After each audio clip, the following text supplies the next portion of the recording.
Welcome to Sharma ji की कहानियाँ।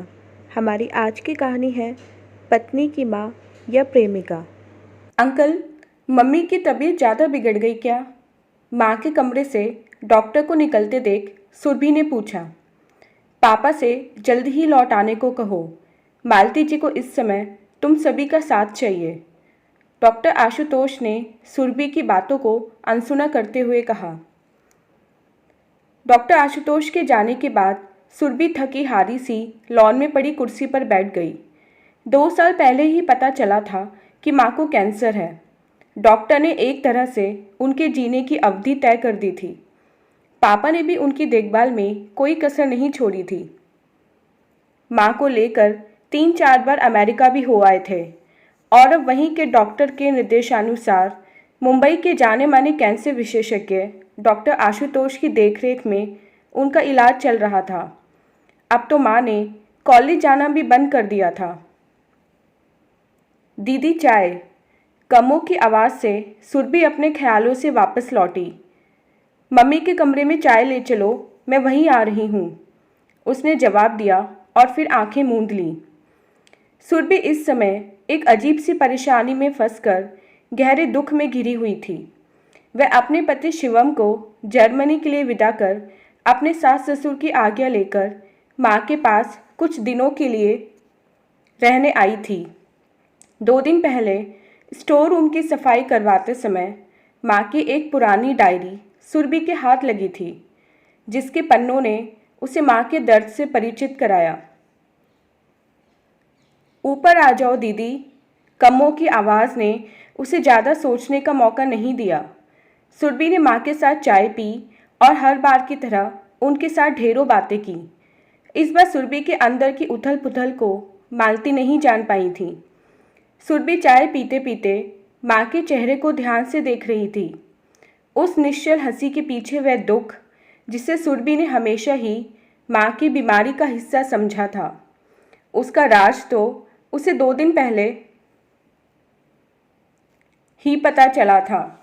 थोड़ी देर बाद नर्स ने आकर माँ को इंजेक्शन लगाया और आराम करने को कहा तो सुरभि भी नीचे अपने कमरे में आ गई। रह रहकर सुरभि का मन उसे कोस रहा था।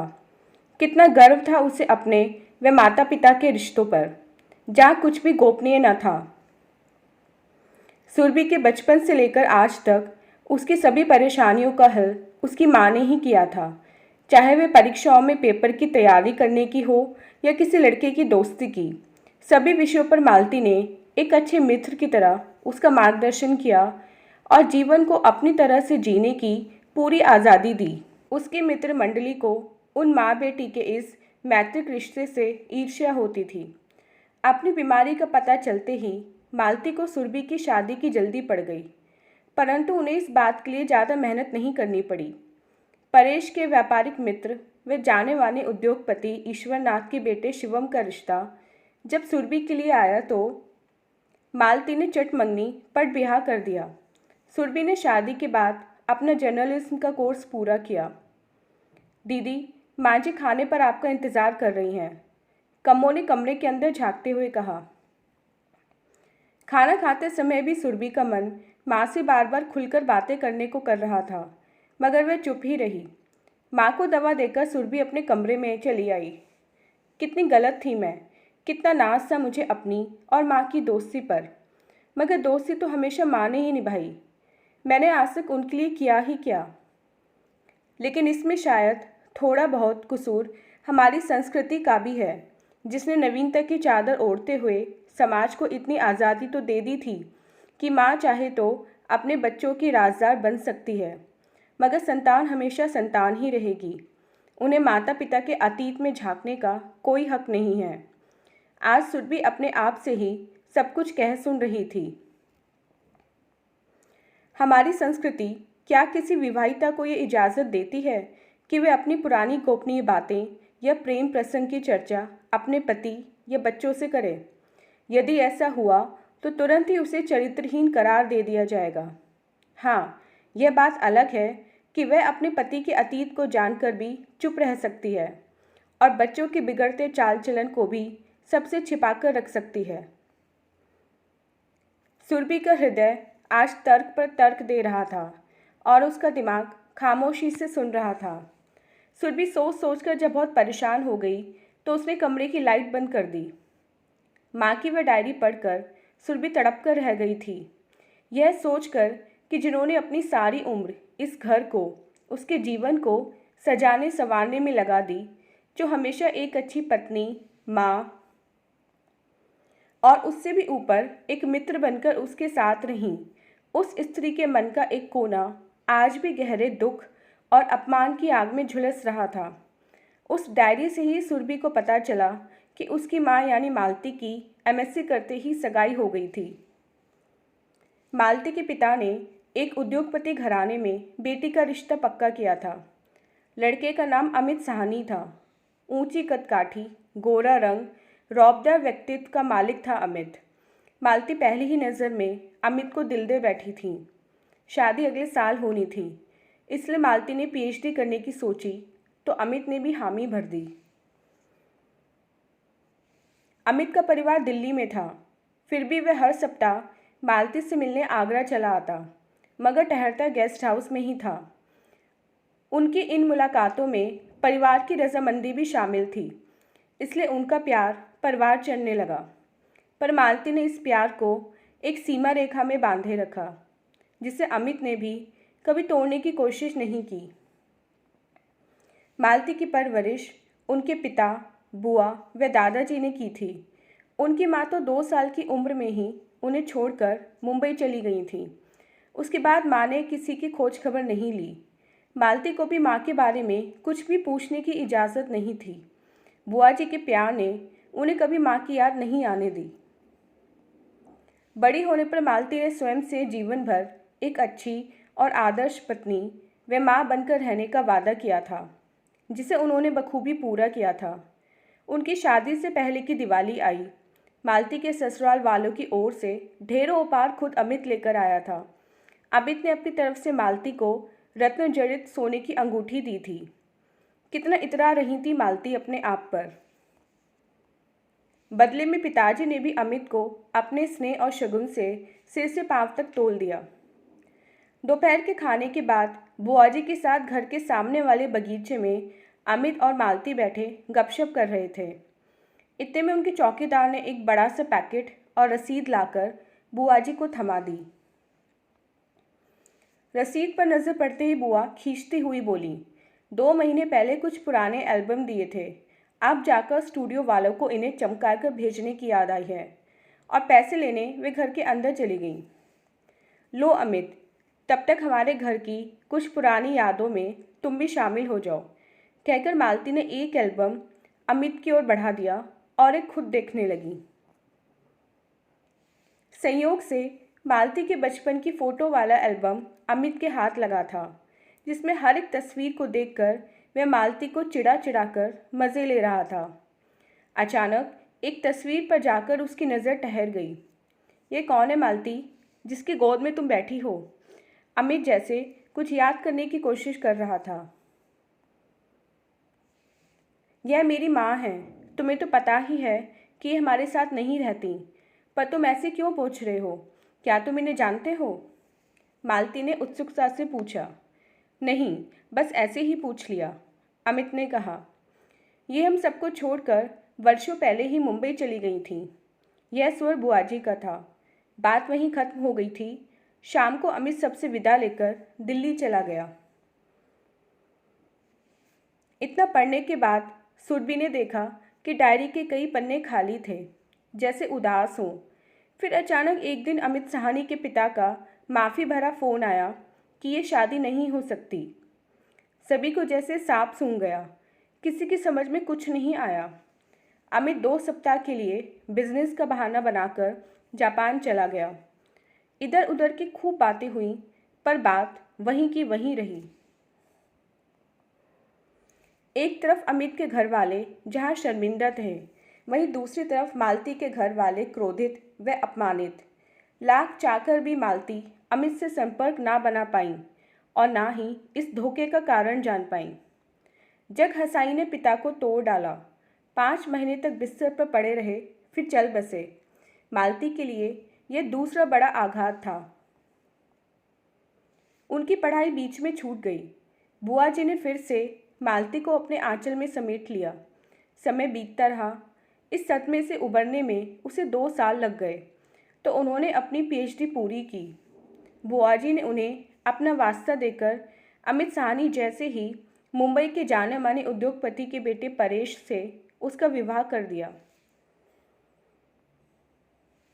अब मालती अपना अतीत अपने दिल के एक कोने में दबाकर वर्तमान में जीने लगी। उन्होंने कॉलेज में पढ़ाना भी शुरू कर दिया। परेश ने उन्हें सब कुछ दिया, प्यार, सम्मान, धन और सुरभि। सभी सुखों के साथ जीते हुए भी जब तक मालती अपनी उस पुरानी टीस को बूंद बूंद कर डायरी के पन्नों पर लिखती थी, उन पन्नों में जहाँ अमित के लिए उसकी नफरत साफ झलकती थी, वहीं परेश के लिए अपार स्नेह भी दिखता था। उन्हीं पन्नों में सुरभि ने अपना बचपन पढ़ा। रात के 3 बजे अचानक सुरभि की आंखें खुल गईं। लेटे लेटे वे माँ के बारे में सोच रही थी। वह उनके उस दुख को बांटना चाहती थी पर हिचक रही थी। अचानक उसकी नज़र उस बड़ी सी पोस्टरनुमा तस्वीर पर पड़ी जिसमें वह अपने मम्मी पापा के साथ खड़ी थी। वह पलंग से उठकर तस्वीर के करीब आ गई। काफ़ी देर तक माँ का चेहरा यूं ही निहारती रही। फिर थोड़ी देर बाद इत्मीनान से वह पलंग पर आ बैठी। उसने एक फैसला कर लिया था। सुबह 6 बजे ही उसने पापा को फ़ोन लगाया। सुनकर सुरभि आश्वस्त हो गई कि पापा के लौटने में सप्ताह भर बाकी है। वह पापा के गैर मौजूदगी में ही अपनी योजना को अंजाम देना चाहती थी। उस दिन वह दिल्ली में रह रहे दूसरे पत्रकार मित्रों से फ़ोन पर बातें करती रही। दोपहर तक उसे यह सूचना मिल गई कि अमित साहनी इस समय दिल्ली में अपने पुश्तैनी मकान में हैं। शाम को माँ को बताया कि दिल्ली में उसकी एक पुरानी सहेली एक डॉक्यूमेंट्री फिल्म तैयार कर रही है और इस फिल्म निर्माण का अनुभव वह भी लेना चाहती है। माँ ने हमेशा की तरह हामी भर दी। सुरभि नर्स और कम्मों को कुछ हिदायतें देकर दिल्ली चली गई। अब समस्या थी अमित साहनी जैसी बड़ी हस्ती से मुलाकात की।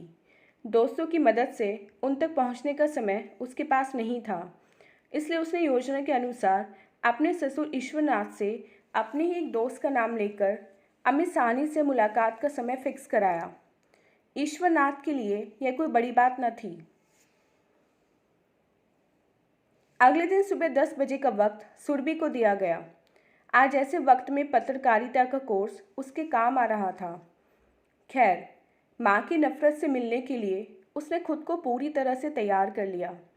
अगले दिन पूरी जांच पड़ताल के बाद सुरभि ठीक 10 बजे अमित साहनी के सामने थी। वे इस उम्र में भी बहुत तंदुरुस्त और आकर्षक थे। पोता पोती व पत्नी भी उनके साथ थे। परिवार सहित उनकी कुछ तस्वीरें लेने के बाद सुरभि ने उनसे कुछ औपचारिक प्रश्न पूछे पर असल मुद्दे पर ना आ सकी क्योंकि उनकी पत्नी भी कुछ दूरी पर बैठी थी। सुरभि इसके लिए भी तैयार होकर आई थी। उसने अपनी ऑटोग्राफ बुक अमित साहनी की ओर बढ़ा दी। अमित साहनी ने जैसे ही चश्मा लगाकर पेन पकड़ा, उनकी नज़र मालती की पुरानी तस्वीर पर पड़ी। उसके नीचे लिखा था, मैं मालती जी की बेटी हूँ और मेरा आपसे मिलना बहुत ज़रूरी है। पढ़ते ही अमित का हाथ रुक गया। उन्होंने प्यार भरी एक भरपूर नज़र सुरभि पर डाली और बुक में कुछ लिखकर बुक सुरभि की ओर बढ़ा दी। फिर चश्मा उतारकर पत्नी से आंख बचाकर अपनी नम आंखों को पोंछा। सुरभि ने पढ़ा। लिखा था, जीती रहो, अपना नंबर दे जाओ। पढ़ते ही सुरभि ने पर्स में से अपना कार्ड उन्हें थमा दिया और चली गई। फ़ोन से उसका पता मालूम कर तड़के 5:30 बजे ही अमित साहनी सिर पर मफलर डाले सुरभि के सामने थे। सुबह की सैर का यही 1 घंटा है जब मैं नितांत अकेला रहता हूँ, उन्होंने अंदर आते हुए कहा। सुरभि उन्हें इस तरह देख आश्चर्य में तो ज़रूर थी, पर जल्दी ही खुद को संभालते हुए बोली, सर, समय बहुत कम है, इसलिए सीधी बात करना चाहती हूँ। मुझे भी तुमसे यही कहना है। अमित भी उसी लहजे में बोले। तब तक वेटर चाय रख गया। मेरी मम्मी आपकी ज़बान से कुछ जानना चाहती हैं, गंभीरता से सुरभि ने कहा। सुनकर अमित साहनी की नज़रें झुक गईं। आप मेरे साथ कब चल रहे हैं माँ से मिलने? बिना कुछ सोचे सुरभि ने अगला प्रश्न किया। अगर मैं तुम्हारे साथ चलने से मना कर दूँ तो? अमित साहनी ने सख्ती से पूछा। मैं इससे ज़्यादा आपसे उम्मीद भी नहीं करती, मगर इंसानियत के नाते ही सही, अगर आप उनका ज़रा सा भी सम्मान करते हैं तो उनसे ज़रूर मिलिएगा। वे अपने जीवन के अंतिम पड़ाव पर हैं। कहते कहते नफरत और दुख से सुरभि की आंखें भर आईं। क्या हुआ मालती को? चाय का कप मेज पर रखकर चौंकते हुए अमित ने पूछा। उन्हें कैंसर है और पता नहीं अब कितने दिन की हैं। सुरभि भरे गले से बोल पाई। ओह सॉरी बेटा, तुम जाओ, मैं जल्दी ही मुंबई आऊँगा। अमित साहनी धीरे से बोले और सुरभि से उसके घर का पता लेकर चले गए। दोपहर को सुरभि माँ के पास पहुँच गई। कैसी रही तेरी फिल्म? माँ ने पूछा। अभी पूरी नहीं हुई मम्मी, पर वहाँ अच्छा लगा, कहकर सुरभि माँ के गले लग गई। दीदी, कल रात माँ जी खुद उठकर अपने स्टोर रूम में गई थी। लग रहा था जैसे कुछ ढूंढ रही हों। काफ़ी परेशान लग रही थी। कम्मो ने सीढ़ियाँ उतरते हुए कहा। थोड़ी देर बाद माँ से आंख बचाकर उसने उनकी डायरी स्टोर रूम में ही रख दी। उसी रात सुरभि को अमित साहनी का फ़ोन आया कि वे कल 11:30 बजे की फ़्लाइट से मुंबई आ रहे हैं। सुरभि को माँ की डायरी का हर वह पन्ना याद आ रहा था जिसमें लिखा था कि काश मृत्यु से पहले एक बार अमित उसके सवालों के जवाब दे जाता। कल का दिन माँ की ज़िंदगी का अहम दिन बनने जा रहा था। यही सोचते हुए सुरभि की आंख लग गई। अगले दिन उसने नर्स से दवा आदि के बारे में समझकर उसे भी रात को आने को बोल दिया। करीब 1 बजे अमित साहनी उनके घर पहुंचे। सुरभि ने हाथ जोड़कर उनका अभिवादन किया तो उन्होंने ढेरों आशीर्वाद दे डाले। आप यहीं बैठिए, मैं माँ को बताकर आती हूँ। एक विनती है, हमारी मुलाकात का माँ को पता ना चले, शायद बेटी के आगे वे कमज़ोर पड़ जाएं, सुरभि ने कहा और ऊपर चली गई। मम्मी, आपसे कोई मिलने आया है, उसने अनजान बनते हुए कहा। कौन है? माँ ने सूप का बाउल कम्मो को पकड़ाते हुए कहा। कोई मिस्टर अमित साहनी नाम के सज्जन हैं, कह रहे हैं दिल्ली से आए हैं। सुरभि वैसे ही अनजान बनी रही। कौन आया है? माँ के शब्दों में एक शक्ति सी आ गई थी। ऐसा करती हूँ, आप यहीं रहिए, उन्हें ही ऊपर बुला लेते हैं। माँ के चेहरे पर आए भाव सुरभि से देखे नहीं जा रहे थे। वे जल्दी से कहकर बाहर आ गई। मालती कुछ भी सोचने की हालत में नहीं थी। यह वह मुलाकात थी जिसके बारे में उन्होंने हर दिन सोचा था। थोड़ी देर में सुरभि के पीछे पीछे अमित साहनी कमरे में दाखिल हुए, मालती के पसंदीदा पीले गुलाबों के बुके के साथ। मालती का पूरा अस्तित्व काँप रहा था, फिर भी उन्होंने अमित का अभिवादन किया। सुरभि इस समय की माँ की मानसिक अवस्था को अच्छी तरह समझ रही थी। वे आज माँ को खुलकर बात करने का मौका देना चाहती थी, इसलिए डॉक्टर आशुतोष के पास उनकी कुछ रिपोर्ट्स लेने के बहाने वे घर से बाहर चली गई। कितने बेशर्म हो तुम, जो इस तरह से मेरे सामने आ गए, ना चाहते हुए भी मालती क्रोध से चीख उठी। कैसी हो मालती? उसकी बातों पर ध्यान न देते हुए अमित ने पूछा और पास के सोफे पर बैठ गए। अभी तक जिंदा हूँ। मालती का क्रोध उफान पर था। उनका मन तो कर रहा था कि जाकर अमित का मुंह नोच लें।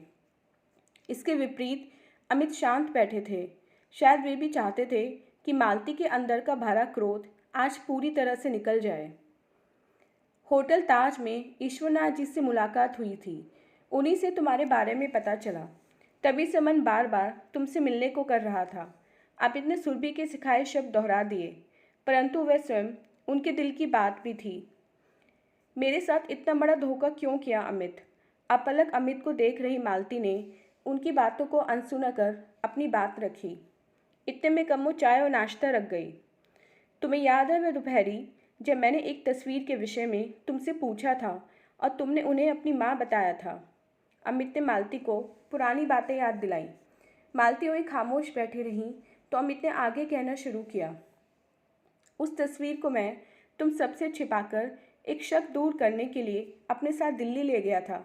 मेरा शक सही निकला था।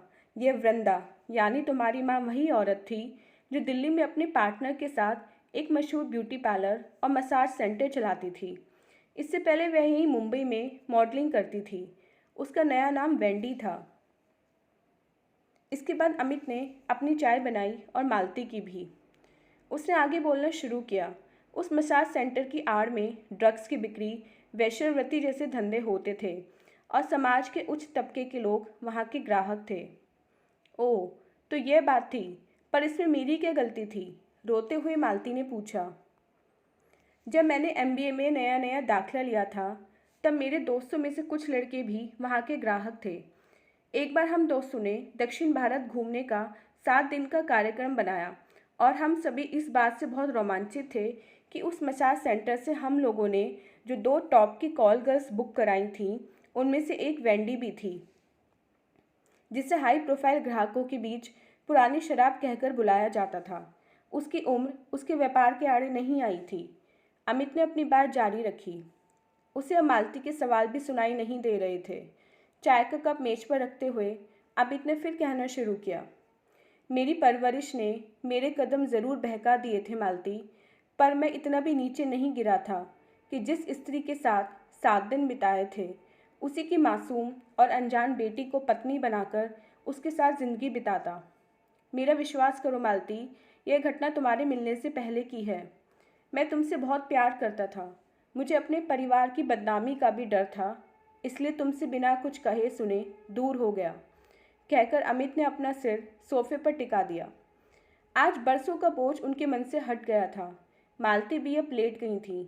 वे अभी भी खामोश थीं। थोड़ी देर बाद अमित चले गए। उनके जाने के बाद मालती बहुत देर तक रोती रहीं।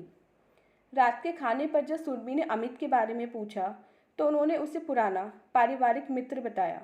उनके अंदर की खुशी को सबने महसूस किया था।